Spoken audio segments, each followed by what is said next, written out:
This is the 8th time I've moderated the Economic Forecast, and each year, after I finished all my research and tried to generate a variety of questions, I turned to the task of trying to synthesize down what I've been seeing and reading about into a welcome to help set the stage for the Economic Forecast event.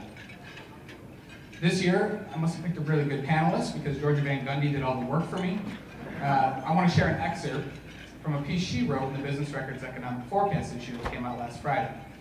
I think it perfectly helps to set the table for our discussion today. She wrote, volatility and uncertainty will be prevalent. Numerous extenuating factors will create high volatility in the economy during 2019, and businesses will need to have operation models that can adapt. There are many political and economic uncertainties, along with numerous conflicting indicators, that will foster this volatile environment. Unfortunately, a number of these factors are out of the control of business. There's a couple key phrases there, conflicting indicators and factors that are out of control of business. On one hand, we have uncertainty as a result of global trade war, concerns with China and the ag economy, mixed with lingering questions from the 35-day government shutdown. On the other, we have strong employment here in Iowa. A lot of the economic indicators for the state are really strong. And our largest employers are forecasting strength this year as well, according to the Iowa Business Council survey. Many of the uncertainties, though, are things that are outside of the control of Iowans and business leaders. That can be a little bit of an unnerving feeling. The R word, recession, right? It's at the front of a lot of the conversations that we're having. And you'll see that in the sentiments in our issue. People are wondering and questioning, well, when's the next recession? The challenge is, when you look at a lot of the responses, and you see, I think you hear some of the comments today, the strength of some of those fundamentals seem to overcome the uncertainty of the things we can't control.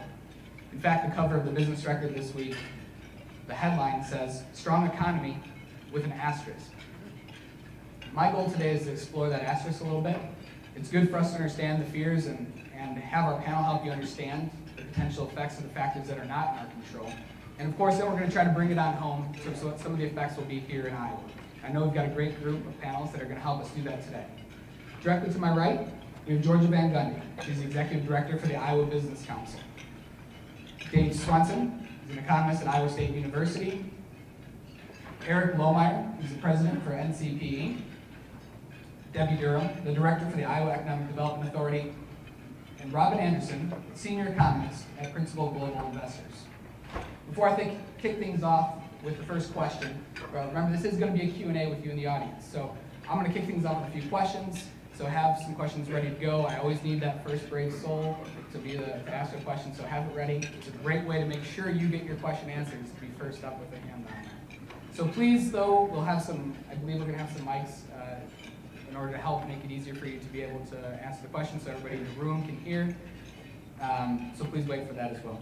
All right, let's kick things off with the first question. I'm going to put you a little bit on the spot. In 2019, do you think the Iowa economy will A, improve dramatically, B, improve slightly, C, remain about the same, D, regress slightly, or E, regress dramatically? And then, of course, why do you think that? Georgia, we'll start with you.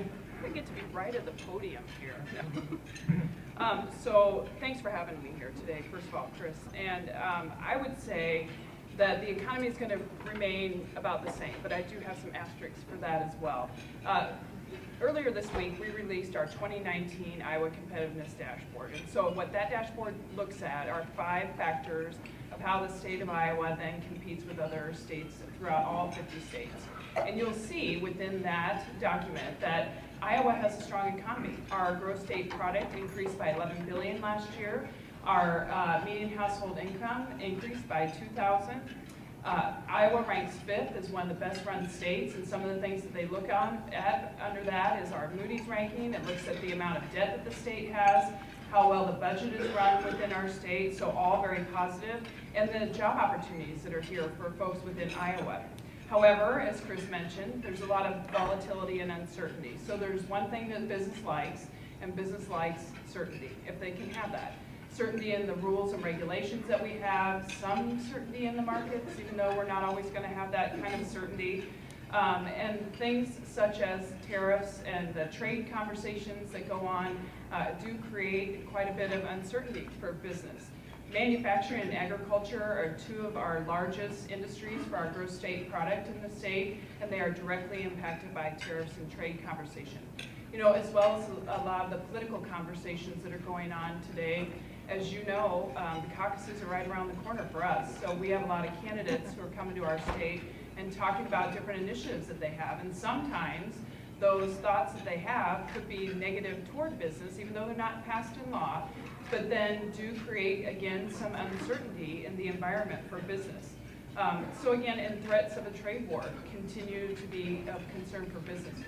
But as was mentioned earlier by Becky, you know, specifically in the state of Iowa, something that's going to impact our growth for the state and for businesses is just our war for trade, or I'm sorry, our war for talent. You know, we need to get more skilled workers here to fill the jobs that we have with the low unemployment rate that we have that's been mentioned, but we also rank very high as far as the workforce participation rate in our state. So we have a lot of people already working and not a lot of folks to draw from. So I think our economy is going to continue to be strong like it was last year, but there's a lot of uncertainty and a lot of things that will impact it. The potential of it as being as strong as last year, which is why I'm going to say remain the same. Dave? You know what, I'm going to be a little optimistic. You're going to be optimistic? I'm going to be optimistic. I know I've shocked Debbie. and I'm going on the improvement that I've seen in the economy in the last few months. During the middle of 2017 through the 2018, Iowa's economy on an annualized basis, continually measuring it, was growing at about 0.5%. It was stagnant as could be. In recent months, it's improved. It's growing closer to a little bit over 1% at an annualized rate.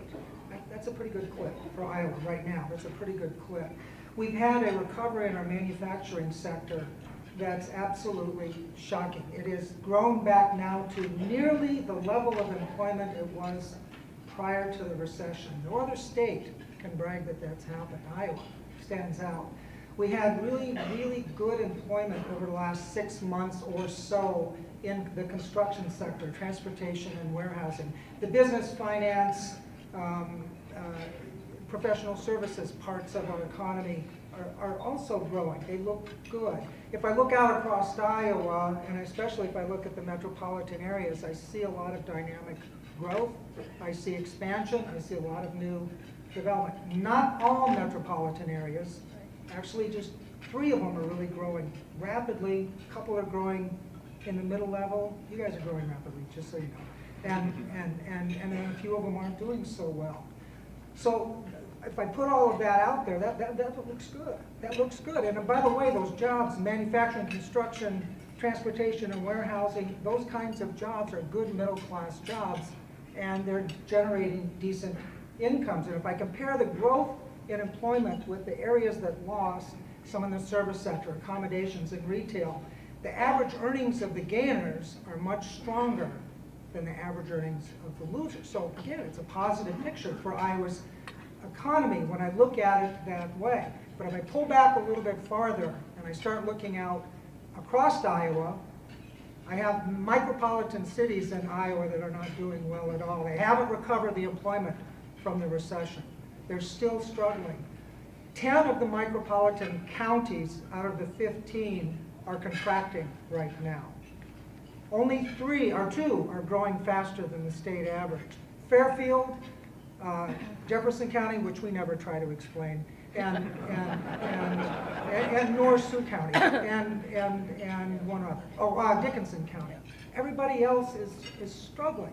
And if I get at the balance of the state, it doesn't look good as well. And then I add the layer over the top of that, the immense pounding that the state's ag sector has taken, especially in the last 6 months since these trade activities accelerate, and the amount of stress, financial stress and emotional stress and regional stress that the ag sector right now is having to absorb is the one thing that's going to temper that. But overall, our state is expanding from what I can tell, and that's a good thing, and it's a good sign from what I can tell reading the numbers. Eric? I was counting on Dave to be the bear today, so I guess somebody's got to throw some take the punch away a little bit. I'm going to go with regress slightly, and I take a different perspective certainly than I think a lot of the economists on at the table. Our firm has a wonderful opportunity. We work with a lot of executives across the industry landscape. Most of our business being in Iowa, so fairly uniquely positioned. And I always tell people, what's the market going to do next year, or what's the economy going to do next year? We have a pretty good crystal ball for the next 6 months. And what I'm seeing is what I've seen is a lot of the same things that Dave has seen. And I would tell you 2018 was like a confluence of about everything really good that could happen. Almost did, again, outside of the trade wars. We'll talk about that in a second. So I think 2018, I would underscore everything we have if I went back 6 months and I was speaking back in June or July. But I sit here today and I see a lot of concern right now because when trade restrictions are announced, when tariffs are announced, it's a lagging thing. So it takes a while for those increase in costs, essentially, if we're kind of inputting tariffs, to follow through into the economy. So it doesn't really feel all that bad. It doesn't really feel all that way next week, the following week, the next month. But what I'm starting to see, certainly from our clients' perspective, you've done a really nice job of covering ag, because that's one of the things I wanted to say, that the issue with ag, if you look at the recession that we all went through in kind of 2008, 9, 10, and compared that, they call it the Great Recession for a reason, right? Because it was the greatest economic calamity since the Great Depression. Well, I would say if we compared the 1980s farm crisis, kind of being the Great Depression of the farm crisis, we're in like year 5 of a farm crisis. So I'm going to call this like the Great Recession of the farm crisis, and I don't necessarily see a way out. So that's a win certainly in our face, and there are a lot of industries, my own. I mean, we have a huge sector supporting ag businesses. But what we're also now seeing, and this is the new piece to Dave's perspective on manufacturers, Iowa is a value-added manufacturing state. And by value-added manufacturing state, we take commodities, and both grains, we process those into foods, but very importantly, when we manufacture items, we're using a lot of steel and a lot of aluminum.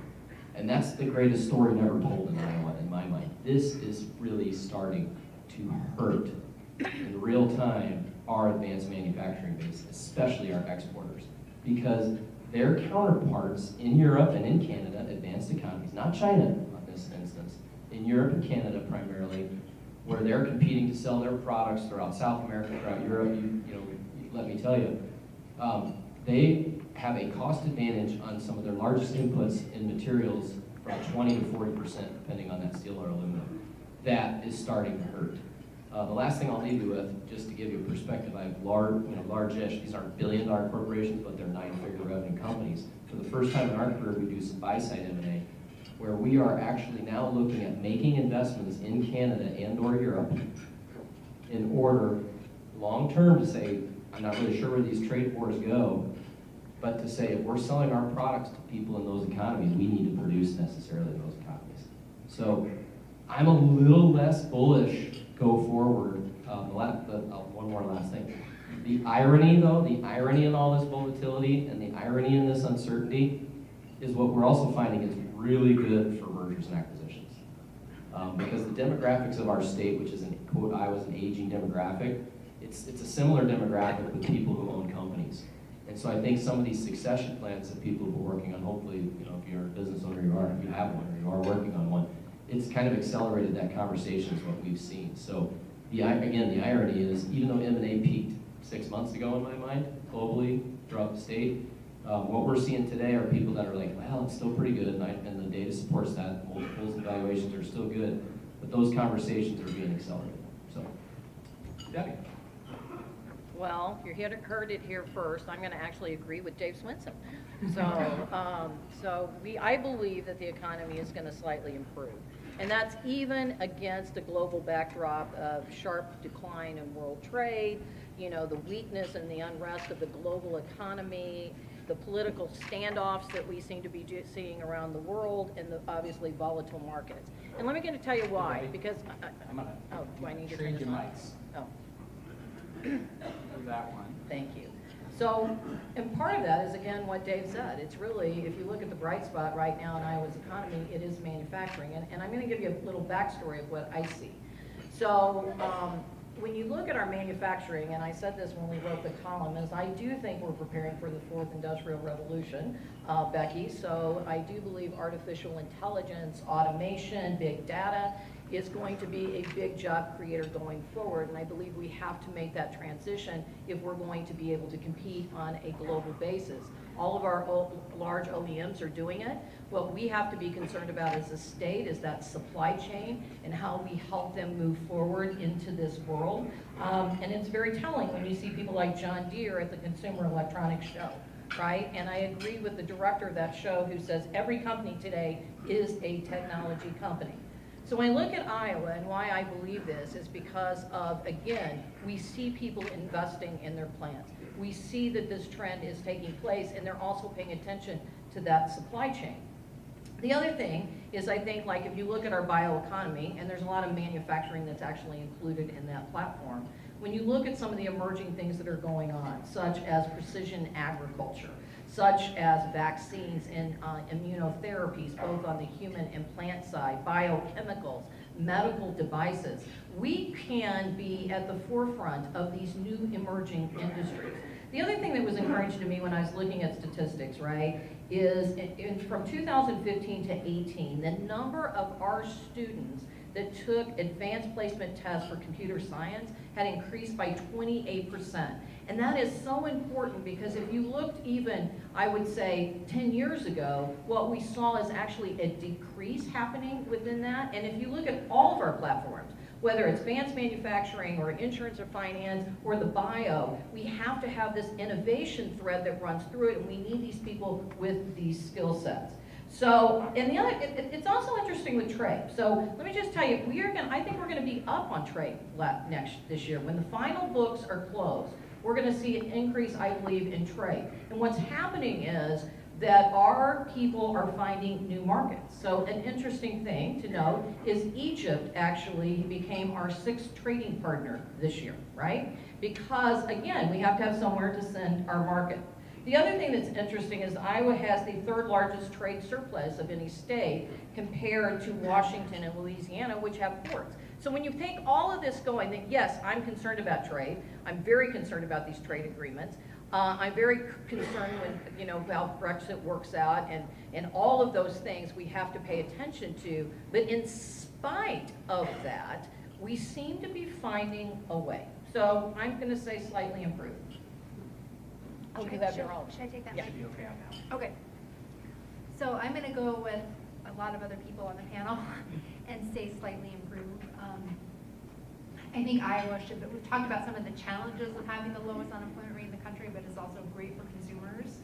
Yeah. We started, at least at the national level, see a little bit of wage growth last year. We expect that to continue. We expect wage growth to get up to 3.5%. In fact, if you look at non-supervisory non-managerial workers, so these are the workers on the front lines, non-managers, on a non-seasonally adjusted basis, their wages are actually up 4% in December. So we're seeing wages pick up, and we're seeing wages pick up at the bottom of the income distribution. And without a lot of inflation pressures, at least anticipated for the beginning part of the year, that wage growth should translate into real incomes picking up, and that's going to be fantastic for the consumer. I am a bit more concerned about business. We have seen some of the business confidence measures that really picked up pretty significantly up until about February of last year start to decelerate. I think we're finally starting to see some of the impacts. We didn't see the impacts initially of the trade wars, but we are seeing that feed into business confidence. And we, in fact, most recently took down our investment spending forecast for this year because of concerns about business confidence. I think the other thing I'll add, I think that housing should do a little bit better this year. Mortgage rates have come down a little bit. We saw some pretty negative effects coming into housing from the tax reform, so less mortgage interest rate deductibility and less ability to take out state and local income taxes. I think that did affect the housing market this year. That's a one-off. Last year. It should not affect housing this year. So I think consumer will do pretty well. A little bit concerned about business investment spending, although there are still some positives for business investment spending, including corporate profits and this year. Robin, I wonder if one of the things that you might be able to address, we talked a little bit beforehand about the government shutdown. I'm curious, obviously, I'm not going to make you guys decide, try to prognosticate whether or not a deal is going to get done, but I'm curious if there will be effects that we're going to see in the data eventually, and or will there be real effects that could limit growth for the foreseeable future? So I think the CEO thought the shutdown, the 35-day shutdown, would take out about 0.4 percentage point on GDP in the first quarter. I do think that some of that will be kind of given back in the second quarter, so we'll see a little bit lower GDP growth than we expected in the first quarter, a little bit higher GDP growth in the second quarter.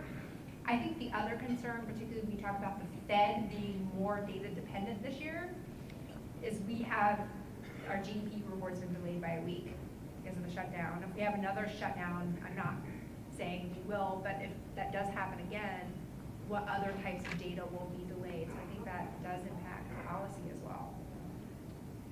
Any thoughts from the rest of the panelists about potential effects here directly in Iowa that we might have felt or will continue to feel? And then I guess moving the conversation just a little bit forward, if we were to go back into another government shutdown, what types of effects do you think that might have here? It's just utter annoyance from my perspective, everyone I talk to. But honestly, it hasn't affected anything we're doing kind of day to day from a strategic perspective. We assume something will happen. And I always remind people that even though many people like to think the government is the enemy of the economy, it's part of the economy. And so government spending is a component of GDP. And if they're not spending, that's not occurring in the economy on a current basis. So it does have an effect. Also, it affects, we have to remember this, it affected different classes of people in different types of ways. It's not just this macro consequence, but there were people that were harmed. Wide ranges of businesses that depend on government activity were harmed. Not so much in Iowa, but we still have some fraction of our economy that was affected by this. Insofar as it affected farmer lending and borrowing and planning and things like that, it's just those kinds of disruptions. And if you're already under stress and then something like that comes along, it's just simply not good. Well, now that I'm also the director of Iowa Finance Authority, I mean, certainly we were paying very close attention to this because of the Section 8 housing subsidies. And had we gone past February, we would have had a real issue with that. And we were already working on communications to our tenants as far as what their rights are. And the other one is food stamps. I mean, that's a problem. And so, had that gone, if we had gone past February, we would have seen really beginning to see, as Dave said, the most vulnerable of our economy, right? And so we were very concerned about that. If we were to go into another shutdown, how much of an effect is some of that already baked into maybe the markets a little bit, knowing that there's a potential for that to happen again, or what type of effects might we see again on the global economy when if that were to happen? I think that if you started to see some of the impacts come out, as you mentioned, Section 8 food stamps, I think that would be pretty negative. If you look at food stamp, people that take on food stamps, they have a very high marginal propensity to consume, so I think that would be a pretty significant drag on overall consumer spending. If you look at the market reaction to the shutdown, the market was just going up. So I think the market's focused on the global economy, focused on the Fed, and kind of ignoring the shutdown right now. But if it happened again and happened for just as long, and started to weigh on business sentiment more, I think that's when you start to see some market impacts. I have one thing to that. That's just a perfect segue. Thank you, because I'm going to go in a little different direction, but it's what the market expects. The market also expects a deal with China by March 1st, more or less, or an extension of negotiations and trade. That's true. They really expect that. Business owners expect that. Farmers expect that. That's one of the real risks that I see to the economy. And even if we get something, we're going to negotiate for another 3 months, that's just more uncertain. I mean, nothing really is resolved. And these issues, I think, are quite unresolvable in the span of, the next 29, 30 days. One more piece to that is and this is one of my predictions of why I'm kind of looking at the economy, we're kind of in a multi-front trade war, as I like to say it too, but right on the heels of China, even if we get some kind of breakthrough or an extension, you're going to see something with Europe. It's going to happen. And I don't think the market's really thinking about that as well. So these uncertainties, which everybody's kind of talking about, are just, from a business side, aren't good. What I'd like to do now is open it up for the first question from the audience. So I need that first brave soul. Who wants to be my pig? I see, Brent, you're standing up. That almost got you on the spot. So. Oh, yes, right over here. Mike is coming back to you just in 1 second.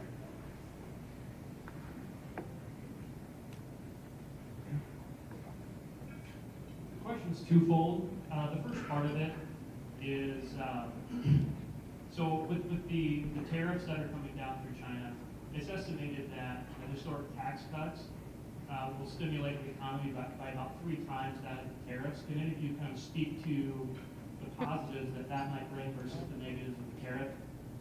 And the second part of the question is, not if, but when we enter into our next recession, I believe it's accurate in that monetary policy drops interest rates by about 7 points during the previous maybe 4 or 5 recessions. So what happens when Powell, has experienced this pressure from the street, from the White House, and stopped raising rates? If interest rates stay where they're at and we enter into our next recession, how detrimental is that to levers that our government has to pull? Go for it, I'll start on the tariff one, just Okay. quite general.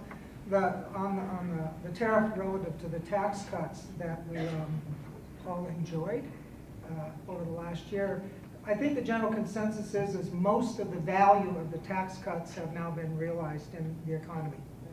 Yes. And then, as Eric said, most of the consequences of the tariffs are the fact that you and I are starting to pay more for things, or manufacturers are paying more for things. They're coming in right now. So, we're not. It's going to. It's not going to negate the gains from the tax cuts, but it's going to lower the net gains that we would have expected. But remember, again, most of the gains on the tax cut, that's it. It's up. We've had it. We're at a new level. And that's it. The tariffs now are cutting us back a little bit, and so that's where we are with that. And again, it's unavoidable. We pay for the tariffs. Just remember, just say it over and over again. We pay for the tariffs. We have to pay for them. I'll take the second part of the question.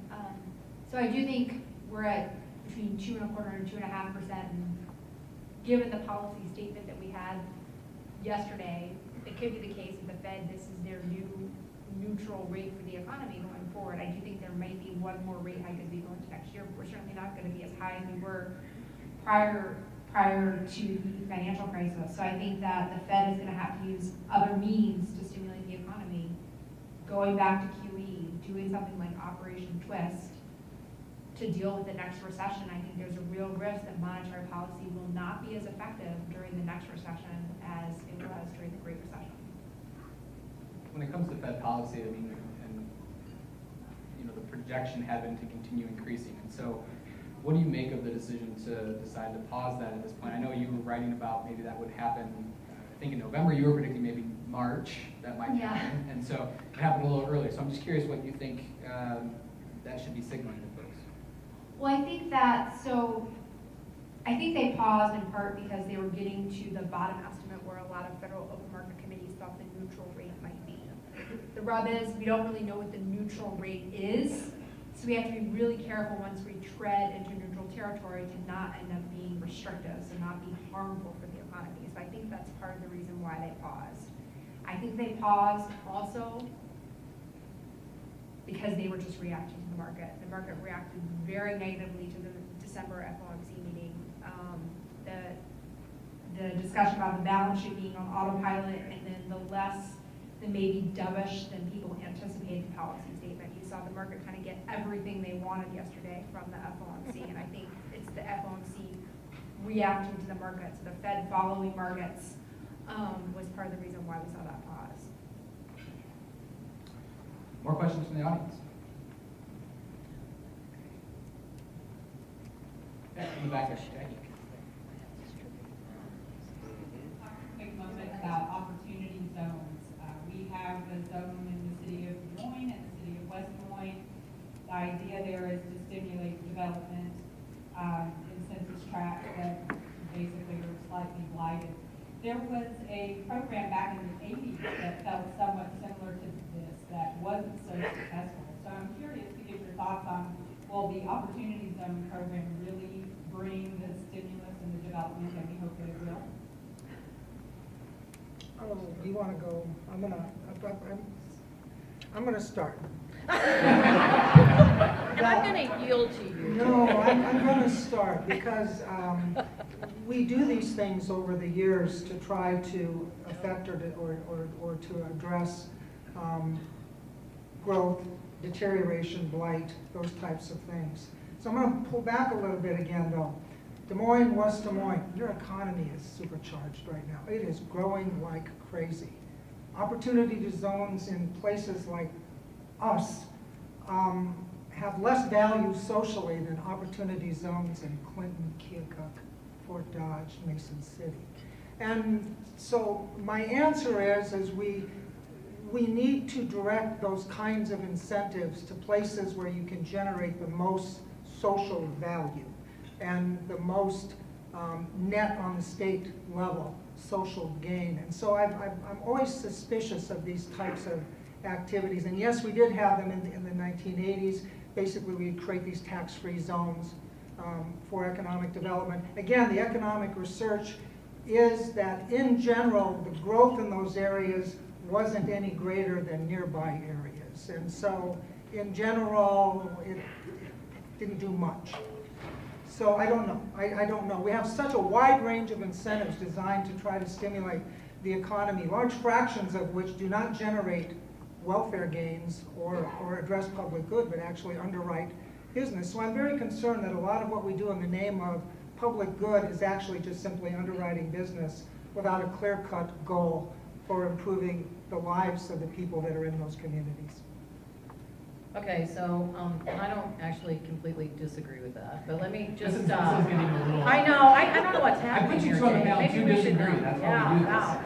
Wow. So let me just tell you the process, because obviously we were all kind of taken back when we found out it was in the tax bill, and we had such a short time to respond as a state. So at IEDA we are actually running the program per se. And so we can only designate certain percentage of our zones, so not all zones. So how we did the process, and actually we were held up as a model in the country, because my concern is that, again, in the past, these things really have not worked, right? And there's a lot of reasons for that. I think the policy from a taxation, I believe in the policy. I think anytime you shelter capital gains and try to put it to some kind of better good, it makes sense. So how we did it was we basically contacted all the government officials that had zones that apply or that qualified, and said, look, you need to tell us, if we designate you, what you're going to do with this zone. Because at the end of the day, you still have to have local leadership, right? And what we wanted to say that if you've got a plan for growth, if you know what you're going to do with this, then your chance of being successful is a little better. And so that's how we did the assortment. I mean, that's how we basically made the case of who to nominate. It is very clear to me, though, that as a state, we are going to have a role as far as marketing these zones, not with the urban centers, but quite frankly with the rural centers, right? I think we're going to have to look at, we've worked with,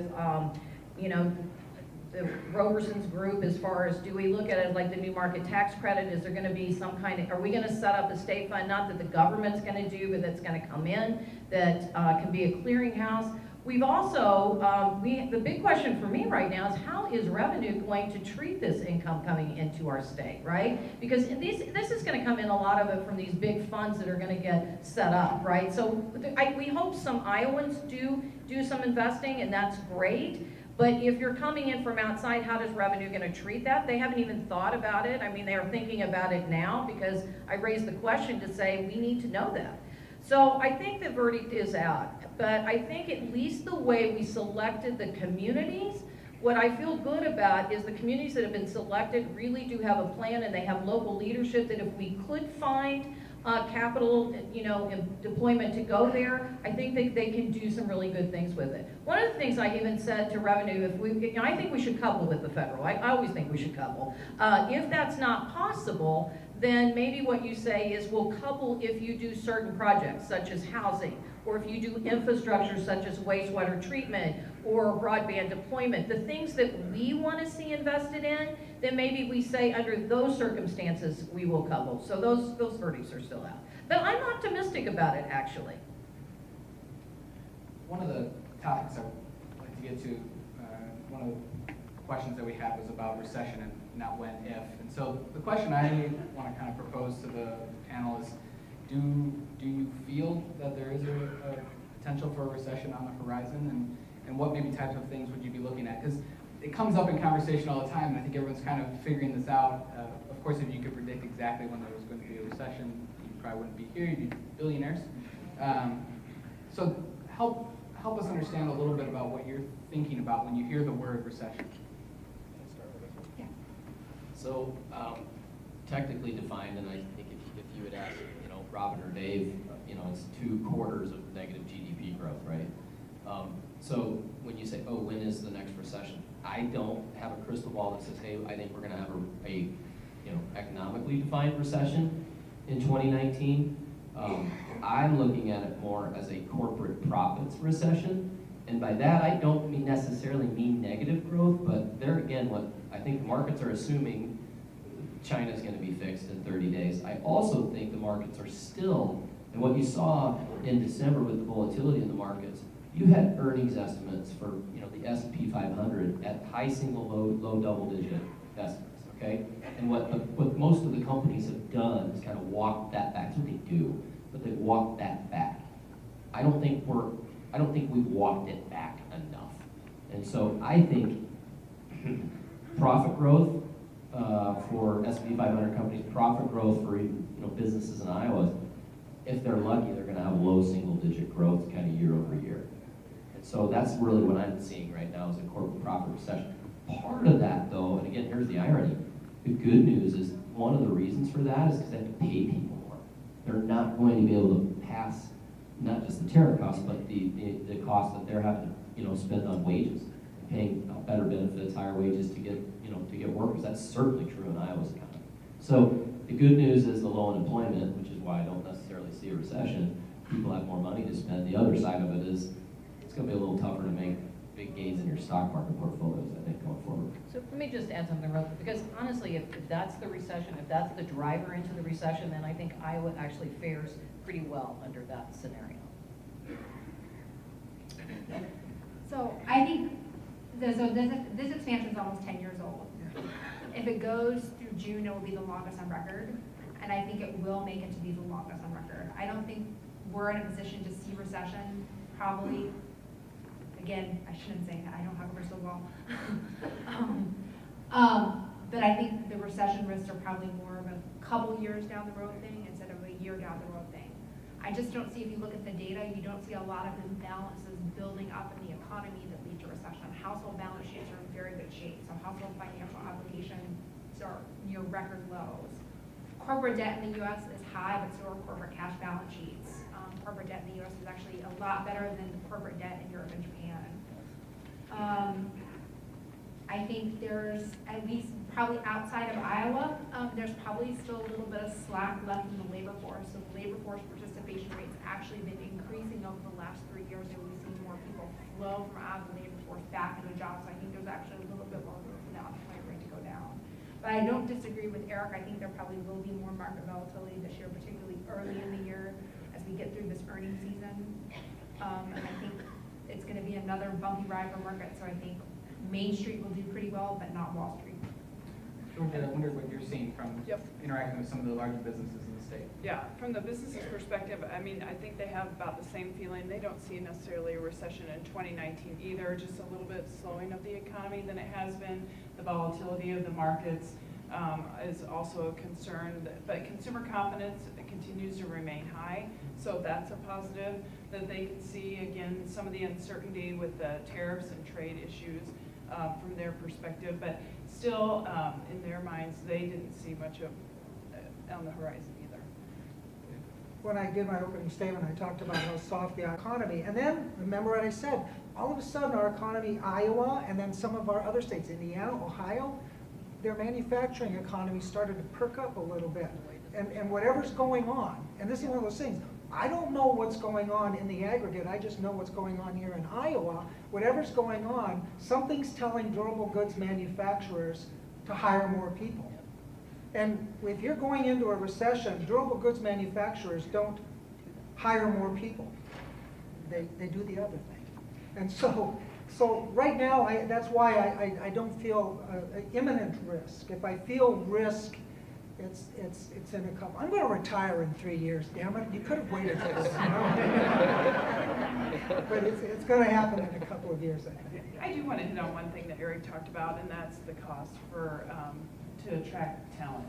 So our member company spent $37 million last year on training employees, and they have to continue to look at different ways to attract, provide more benefits, pay increase, which is great, so competitive wages, but just a lot that is going into trying to attract and retain that talent within their companies, and then also to skill them up and get people the additional skills to move up within different positions, because it is hard for them to find that talent. And I think that is significant for companies today and an expense.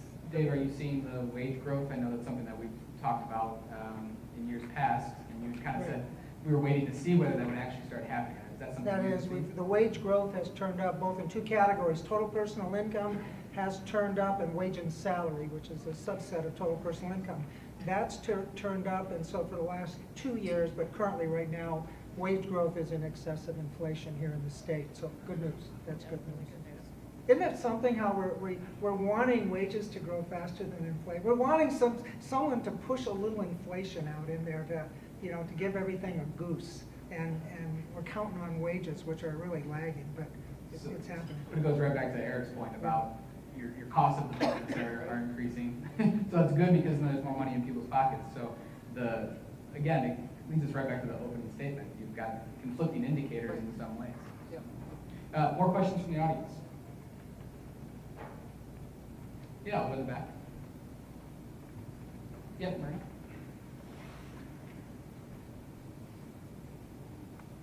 That last exchange made me think a little bit about the education economy here in the state, and I feel like the educational institutions are feeling a little pinch right now. And how does that affect this economic question? Since I'm at an educational institution, I'll start that one. When I went to work at Iowa State University in 1989, the state of Iowa contributed $2.59 per dollar of tuition. Last year it was about 42 cents per dollar of tuition. That's one of the transformations that's happened in education in the state. We have shifted a tremendous amount of the costs of higher education to families, where we used to socialize those costs quite happily. Every time we have a recession, every time governments get a little bit tight, it gets a little bit worse. So that's the reality. It's that way in Colorado, Ohio, Michigan. It's that way in every place. With regard, though, to education, all of that notwithstanding, we really do a good job of educating Iowans. And I don't know if everybody understands it. We're #1 in high school graduation rates. We're #2 in the probability of our kids graduating within 6 years with a bachelor's degree once they start, which is how long all of my kids took. We have all of these great numbers. We produce really well-skilled, educated people in this state. We produce so many, our economy can't use them. It can only absorb so much on an annual basis given the structure of our economy. And so we lose a lot of them. And as our economy over time becomes more like the national economy, demands more people with college educations versus what it does now, it demands more people with less than college educations. As those two things flip-flop, we'll hold on to more of our people. But if there's a meme out there that says that we're somehow not educating our young people or re-educating people well, it's not true. We're doing a heck of a job, and we have been for a long time. And I know this because I studied it. Okay. So Okay, I'll go ahead. You go ahead. Oh, well, I was just going to pick up on the research side. So, when I opened my comments about some of the new emerging things we're seeing in the biospace, around precision ag and vaccines and biochemicals and medical devices. We're working very close. We're working better than we ever have with the research institutions. In fact, if you look at, we did not ask for a budget increase for any of these initiatives, but what we did actually are advocating for an increase in the legislature to the universities, because if we're going to build up these platforms and we're going to have this line of sight to commercialization, we have to be investing in these platforms. So you'll see us take, I think, a stronger role in that as we see that as really wealth creation for our company. The other area that we're looking at, which is very interesting, we're doing a research project on the ed tech sector of the state. So if you think about it, we have this national brand that people do look at Iowa as having this great educational system. But you know, we're also the home of ACT, we have Pearson, we have McGraw-Hill, legacy companies in this ed tech space. But then you have this emerging, all these startups that have created, and is it enough to look at this as another vertical, traded cluster for Iowa? And I think the answer is yes. I mean, we're still in the process of doing the analysis, but that's really pretty exciting as well, which is also why when I talked about, when I'm seeing 28% more of our students taking these high advancement placements for computer sciences, when we've lost ground in that, that's all very encouraging.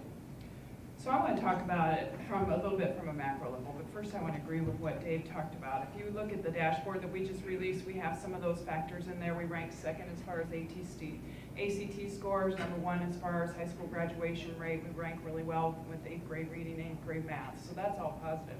But from a macro perspective, we have about a $5 billion state budget? So a $7.5 billion state budget. And of that state budget, about 80% of that is always it's education, human services, public safety, and we never want to touch those, right? And so there's not a whole lot of money left. Our population hasn't grown. We have about a $3 billion in population, has not grown since the early 1900s, a whole lot. So, as things like Medicaid continue to grow and impact our state budget, and other items that take up more of our state budget, and there's just a little bit left in there, there's only so much money to go around, and I think that's always important to understand. And as we're not growing our population, which then impacts how we can grow our economy, we're not going to get more dollars into the state budget either. And so it's from a macro level, this budget only can get so large, and so there's only so much money to go around for the priorities that are out there, and there's other things that are growing quite a bit within that. But I think the state of Iowa ranks third as far as states that have put money toward education in this last year, and especially if you look at, we've had some difficult budget times in the past couple of years as well. So from that perspective, I think we're doing well. But I always like to bring people back to looking at really what the state budget looks like and the ability for the state budget to not grow. It's like we want to be a community that has all these great services of a bigger state with a larger population, but we just don't have that. Yeah. I want to take this real quick from the micro level because the company that I run, I think I'm the oldest person in the company. Just to give you a perspective, these that are blessing our curse, I essentially have millennials and we just hired a Generation Z. These, to a person, except one who played on an athletic scholarship, they all graduated with student debt. And so that's the way I'm looking at it because it matters to them. And when I say it matters to them, these kind of go into macro issues. So this is kind of what we want for our economy. Macro issues are they form households later in life, they get married later in life, they ultimately have less children. And a lot of the reason, and the studies that are actually coming out now, because I've read some of these, because I've worked with these people, I want to understand them, is a big part of that is student debt. So we as a society have to say, what are we going to invest into our infrastructure? Because, yeah, we haven't grown. And there's one more thing. Where do kids move with student debt in a much higher percentage to urban environments? Yay, Des Moines, but what about the rest of Iowa? So that's got to be part of the conversation because those investments now, in my mind, pay off in spades later. So, I mean, and these are hard decisions because I understand budgets and a lot of ours is restricted to Georgia's point. We talked a little bit about the ag economy earlier in the conversation. One of the things that we had been hearing 2 or 3 years ago was that if things continue to be bad, then there would be a problem.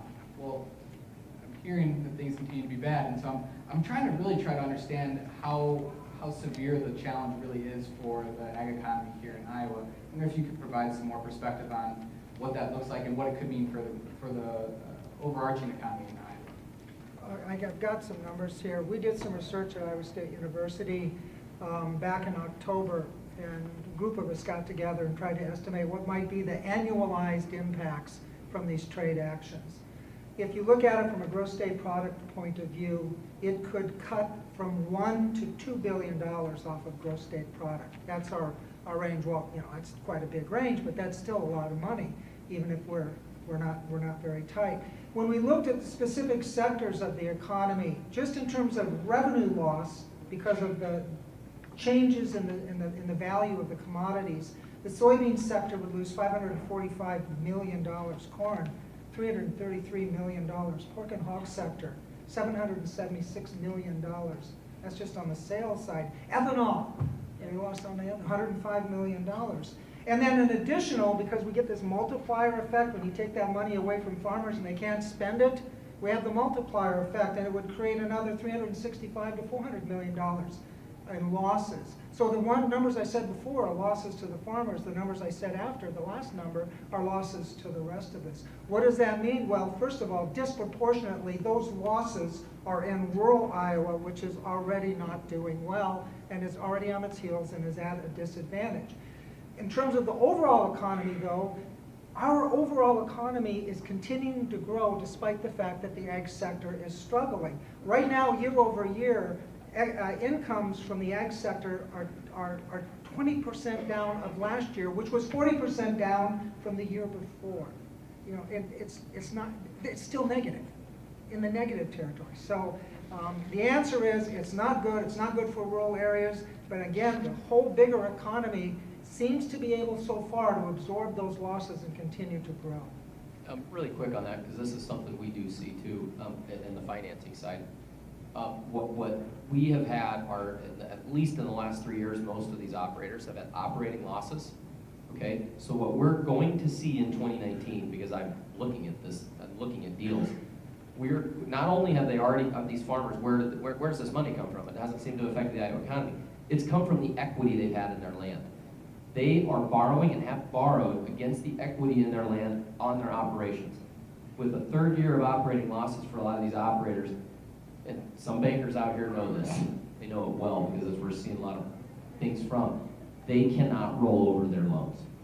That's happening right now. You will see farmers lose their land this year, period. This is happening today. And when I say lose, I don't know if it's necessarily a bankruptcy or negative situation, but they're going to have to take 40s and 80s and sell those to the neighbor that is not a leveraged farmer. And so I think we are actually, we're 5 years into this thing, it isn't getting better, it's getting worse. From the trade standpoint, you talked about the market is banking on there being a deal done. Debbie, is it a concern? Do you feel like there's going to be something that gets done? And if so, would it help reverse some of what Eric was just talking about? Well, certainly I think if we could ratify the Canadian and Mexico agreement, I think that's important. And we need to deal with the steel and aluminum tariffs, right? And so, because that's very, very important to us. We actually did an analysis on that, and our companies are sourcing a great deal of their steel, obviously domestically, but the second greatest source is Canada. And we're getting actually very little still that we can tell within our marketplace from China. And China was dumping into this marketplace, nationally marketplace for a long time. We should have been dealing with that. But the steel tariffs need to get worked out, and that needs to get, obviously get signed. If that gets done and moves forward, I think it does, because again, we're finding other markets.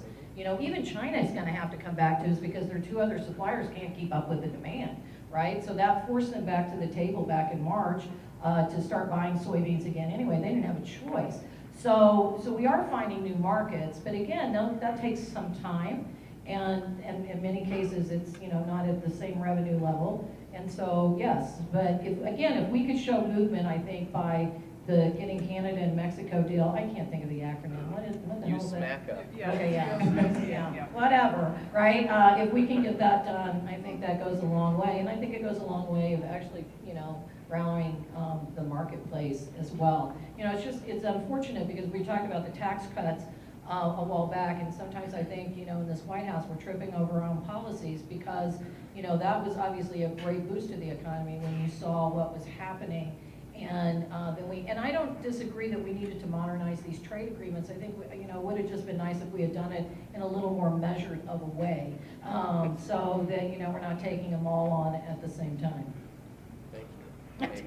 Amen. We are just about out of time, and before we finish, I want to give the panelists a chance to give a closing thought. And one of the things that, and I'm going to share a few things real quick, but while I'm sharing it with the audience, I wonder if for the final closing thought, one of the terms that I heard was smorgasbord recession. Right? So this idea that the housing crisis caused the last recession, the dot-com before that, but that maybe there's a variety of different factors. And so I wonder if in your closing thoughts you could address, as a business owner, what are some of the things that maybe we ought to be, that we should be looking for that would cause more concern if you saw it happening in the future? So take a minute to think about that. A couple things I want to share with everybody here today. Our economic forecast issue is out as of last Friday. I say it every year. I've got like 80 questions. There's no way we're able to answer all of those. The economic forecast issue goes into a lot of different topics. So I'd encourage you to take a look at that. It's on some of your tables as well. If you're not already a member of the Business Record, we'd love to have you as a member. Not only do you get the weekly print product, you get access online to all the insider content that our team is putting together, and of course our e-newsletters. You can go to businessrecord.com/membership to sign up. With that membership, you also get access to a new member series that we're doing, that we're hosting at the Business Record, something I'm really excited about. We did a few at the end of last year, and we just did our first one last week, and we did it on Office. And what we're doing is we're inviting in our members for a small, intimate discussion. The newsroom is there, they're working on stories, and so you're getting kind of an inside peek into what we're going to be creating and putting into the paper in the coming weeks. So I'd highly encourage you to be on the lookout for those as well. The next one of those will be in April. Our next main live event is our Power Breakfast. That is on Thursday, February 14th. The title is How They Built It, and with it we're aiming to share the lessons and wisdom from leaders in the community that have built businesses. We've got a great group of panelists for that. Chris Nelson from Kemen, Casey Neiman from AgriSync, and I'm also excited to share that I convinced Connie Weimer to do it as well from Business Publications. She doesn't do this very often, so we're really excited that she's going to share some of her lessons as well.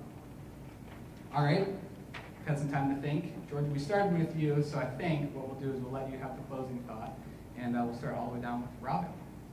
Sure. So I think rather than thinking about a smorgasbord recession, I'd be concerned about, I think the U.S. economy is actually doing pretty well. I'd be concerned about problems outside the U.S. hitting the U.S. economy. In particular, China's got a big debt problem. I think Chinese debt to GDP is now 250%. It's been increasing pretty rapidly, and a lot of that comes from state-owned enterprises.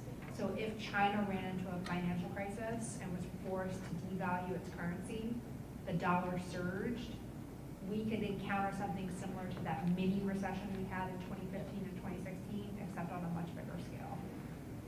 Debbie? Actually, I will just say I concur with that. Yeah, sorry. I'm gonna take Debbie's time then too. That's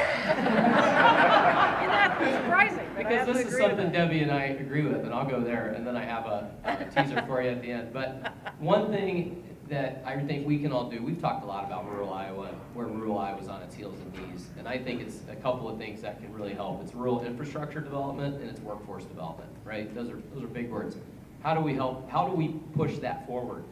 The people of Iowa amended the state constitution 5 or so years ago.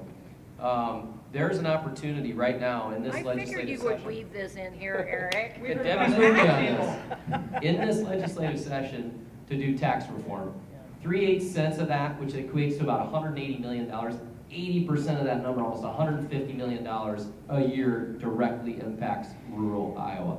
So there's my, hey, how do we kind of prevent a recession or put some investment into our state? It's like, let's get this tax reform going. So That's my plug for that. My teaser for everybody else in here, what am I worried about? I'm worried about corporate leverage. We saw fully in middle market leverage, these are buyouts, this is what I do for a living. We saw 10 points, and 10 points. Approximate leverage for the last 4 years prior to that. 2018, it ticked over 60%. Interest rates went up, okay? You're paying more for money, so what happened? The terms to borrow got easier, and the lenders gave them more. So, the other piece is, everybody's heard so many years about corporate deleveraging. The United States currently is at a record of leverage, about 46.5% of US output. So corporate leverage is actually really high. We need positive GDP growth. Thanks. When I think in terms of an economic downturn of one form or another, I immediately go to both sectors and regions that are disproportionately affected, and automatically I'm going to go to the world sector. Right now we have vulnerable sectors in our economy, especially the ag sector, especially in the Midwest. We also have vulnerable sectors in manufacturing, even though I've talked about growth. We've got a lot of manufacturing in Iowa that's labor dependent. It is not high tech. It is hanging on by a thread, and it's just getting by. And those are the kinds of industries that don't survive a recession. When you come back out of the recession, they're gone. And they are disproportionately located in the medium-sized and the rural cities. So when we go into recession, or if we go into recession, or if a recession happens, it's going to have strong regional effects in a state like Iowa. And that's the kind of stuff that we have to pay attention to on the policy side. Georgia, you get the final thought. So I have a few. So first of all, in Iowa, I think we have to continue to keep our eye on our rural communities. And so how, in our area in Des Moines, we've grown and we've benefited from that. And again, I mentioned that our population hasn't grown, so that's been to the detriment of our rural communities. And if we want to continue to see our economy grow, we have to look at different ways that we partner with our rural communities and help bring them thought leadership that we've done within our communities and strengthen what they're doing so that it strengthens the overall economy of our state. China is also one that my members talked a lot about, and how that economy reacts to all the things you said, Robin. The political environment, it continues to have more of an impact for many different reasons. I think because people talk about it more, and they get more of the negative feelings out there than has been in the past, which I think then impacts markets and the way that consumers think and the way that business looks at things. But also, I think industry disruptors. So industry disruptors that, and I mentioned this in my comments in the business record, like Amazon. So how are these industry disruptors then impacting other businesses? And sometimes it comes up and it's unexpected. And how are they responding to that and changing their business models? And so I think we have to continue to be more thoughtful looking forward on how to react to those disruptors. Well, I'm excited for 2019 as a continuation of our 35th anniversary publication titled Greater. We're on a mission to help you and your business do business greater. That's a core thing of everything we're trying to do when we're writing stories, when we're doing events. If you're not familiar with the Greater brand and what we're trying to do there, check out makedmgreater.com. On that website, we've got more than 70 guest pieces from community leaders, many of who are in this room here today, that are writing about challenges and ideas to help solve those challenges. We're going to be launching an event series this year to capitalize on that, where we're going to be taking it out to businesses specifically, and then inviting people in to share unique ideas and solutions to help ensure that our community and our economy keeps on growing. It's an effort that we're really excited about, and it's something that you're going to see infused into our products throughout the course of the year. Again, my name is Chris Konetsky, and our goal is to help you do business greater this year. Can I get a big round of applause for our panelists today?